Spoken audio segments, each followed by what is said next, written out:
ትግራይ ክልል የንግድና ኤክስፖርት ኤጀንሲ ወደ ትግራይ ክልል የሚገባው ነዳጅ ከቅርብ ቀናት ጀምሮ መቋረጡን አስታውቋል። ኤጀንሲው ለንግድና ቀጠናዊ ትስስር ሚኒስትር ካሳሁን ጎፌ እንዲሁም ለነዳጅና ኢነርጂ ባለስልጣን ዋና ዳይሬክተር ሳህራላ አብዱላሂ ጨምሮ ለሶስት የፌዴራል መንግስት ባለስልጣናት ዛሬ መጋቢት 10 ቀን 2017 ዓ.ም በጻፈውና ሪፖርተር የተመለከተው ደብዳቤው በነዳጅ አቅርቦት ላይ እየታየ ያለው መስተጓጎል መፍትሄ እንዲሰጠው ሲል ጥሪ አቅርቧል። የህወሓት አንጃዎች ልዩነት መካረሩን ተከትሎ የትግራይ ጊዜያዊ አስተዳደር ፕሬዝዳንት አቶ ጌታቸው ረዳ ከክልሉ ወጥተው ወደ አዲስ አበባ ካቀኑ በኋላ የፌዴራል መንግስት ወደ ትግራይ ክልል ይልክ የነበረውን ነዳጅ ማቋረጡ ነው የተሰማው። የትግራይ የንግድና ኤክስፖርት ኤጀንሲ በደብዳቤው እንዳስታወቀው ለክልሉ ማንኛውም ኢኮኖሚያዊና ማህበራዊ እንቅስቃሴ እንዲሁም ከጦርነት ዳግመ ግንባታ መሰረታዊ የሆነው የነዳጅ አቅርቦት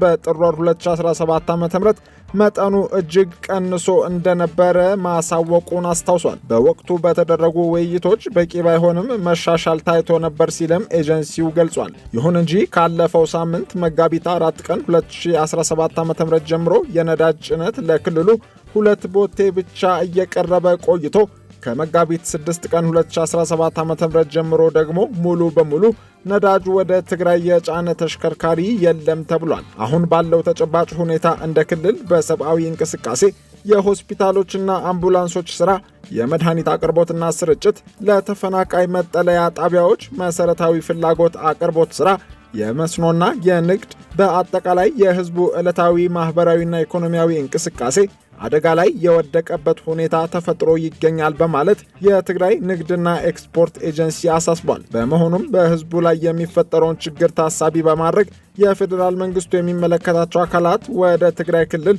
ነዳጅ በትክክለኛው መጠንና በአስቸኳይ መግባት እንዲጀመር እንዲያደርጉ ጠይቋል።